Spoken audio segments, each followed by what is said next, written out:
Shalom, selamat pagi saudara-saudara yang dikasihi oleh Tuhan Yesus Kristus. Hari ini Minggu 17 September 2023. Kita patut bersyukur karena Tuhan memberikan kesempatan lagi bagi kita untuk menerima berkat rohani. Renungan hari ini berjudul Si Kecil Yang Pemberani. Kita akan membaca satu ayat dari Kitab 1 Samuel pasal 17 ayat 36, demikian bunyinya. Baik singa maupun beruang telah dihajar oleh hambamu ini, dan orang Filistin yang tidak bersunat itu, ia akan sama seperti salah satu daripada binatang itu, karena ia telah mencemooh barisan daripada Allah yang hidup. Saudara-saudara, kebesaran nama tentara Gurkha sudah dikenal di banyak medan perang. Gurkha sendiri adalah penduduk asli Nepal dan India Utara.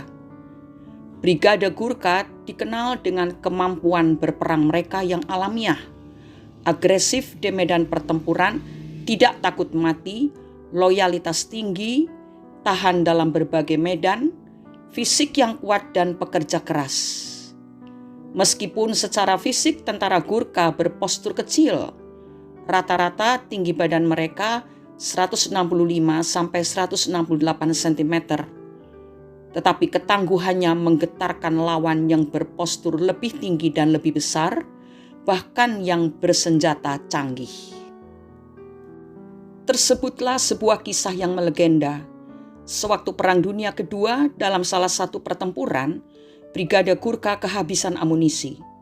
Mereka membuang senapannya, lalu berlarian naik ke atas tank-tank Jerman di tengah-tengah hujan peluru dan menggorok tentara Jerman dengan senjata tradisional mereka, kukri. Saat itu ada pemeong yang berkembang di medan perang. Jika ada seorang pria mengatakan ia tidak takut mati, kalau dia bukan seorang pembohong, mungkin ia adalah seorang Gurkha. Sebuah pernyataan luar biasa yang menggambarkan keberanian pasukan mungil ini.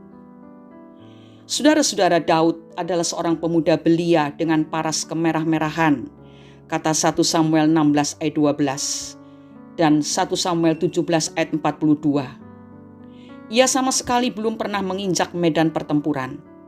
Pengalaman perang tertingginya justru bukan melawan manusia, melainkan melawan binatang buas yang hendak memangsa kambing domba milik ayahnya. Ia tidak terima ketika Goliat berkoar-koar menentang barisan perang bangsa Israel. Di saat kakak-kakaknya dan prajurit Israel lainnya tidak berani menghadapi Goliat, Daud justru menawarkan diri untuk menghadapinya. Tentu saja maksud baik ini ditentang oleh kakaknya dan juga Raja Saul. Tetapi keberanian Daud berhasil membungkam Goliat, pahlawan perang Filistin yang tingginya 6 hasta sejengkal atau lebih kurang 3 meter. Cukup dengan sekali ayunan umban dan batu, tewaslah raksasa penghina barisan perang Israel itu. Tahukah saudara bahwa untuk setiap kekurangan yang kita miliki, Tuhan selalu memunculkan kekuatan yang lain? Kekuatan itulah yang sekarang perlu kita gali, kita temukan lalu kita asah menjadi sebuah keunggulan yang belum tentu dimiliki oleh orang lain. Banyaknya talenta tidak menjamin seseorang memenangkan pertandingan kehidupan dengan mudah. Semuanya ditentukan oleh kerja keras, keberanian, dan semangat juang yang hebat. Jangan terlalu cepat menyerah sebelum saudara memulainya. Sebaliknya, banyaknya kelemahan yang kita miliki justru menjadi skenario terbaik bagi Tuhan untuk mendemonstrasikan kuasa-Nya. Bukankah itu yang dikatakan Tuhan dalam firman-Nya? Cukuplah kasih karuniaku bagimu, sebab justru dalam kelemahanlah kuasaku menjadi sempurna. 2 Korintus 12 ayat 9. Mari saudara, jadilah orang yang selalu optimis dan mengandalkan Tuhan. Ini waktunya kita bekerja dengan giat bagi kemuliaan Tuhan. Setiap pribadi adalah begitu istimewa di pemandangan Tuhan. Walaupun kita tidak seperti orang lain, tetapi di dalam diri kita Tuhan sudah meletakkan sesuatu yang luar biasa bila kita mau menggali dan menemukannya, lalu menggunakannya dengan maksimal, dengan semangat, dengan hati yang penuh cinta kepada Tuhan untuk membuahkan hasil yang menyenangkan hati Tuhan. Kita harus menjadi garam dan terang dunia. Dan setiap orang dari antara kita sangat mungkin melakukannya bagi Tuhan. Mari kita berdoa. Bapa, kami bersyukur karena kasih setiamu selalu baru setiap pagi. Terima kasih untuk firman yang telah kami dengar pagi ini.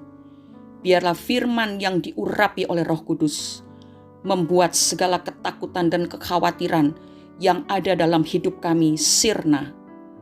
Berilah kepada kami keberanian dan kekuatan dari Tuhan. Walaupun kami memiliki banyak kelemahan, banyak kekurangan dalam diri kami, tapi kami mengerti sekarang bahwa justru dalam kelemahan kami, di situ Tuhan menyatakan kuasa-Mu lewat kehidupan kami. Terima kasih Bapa, kami percaya setelah kami mendengar, merenungkan, dan menyimpan firman-Mu dalam hati kami, maka kami akan bangkit menjadi seorang yang berjuang bagi kemuliaan Tuhan selagi kami masih hidup. Kiranya Roh Kudus terus menaungi kami dan mendorong, memotivasi kami dan menopang kami, sehingga kami menggunakan waktu yang ada sebaik mungkin untuk menghasilkan buah-buah kehidupan yang indah di pemandangan Tuhan, yang menjadi berkat buat orang lain. Terima kasih Bapa untuk kesempatan yang Engkau berikan, supaya kami dapat melakukan sesuatu yang menyenangkan hati Bapa di sorga. Di dalam nama Tuhan Yesus Kristus, kami sudah berdoa dan mengucap syukur. Amin. Akhirnya, keberhasilan ditentukan oleh dua hal: keberanian menerima tantangan, serta kejelian melihat peluang. Mari bangkit, lakukan sesuatu yang berharga di mata Tuhan. Selamat beribadah. Tuhan Yesus memberkati kita semua. Amin.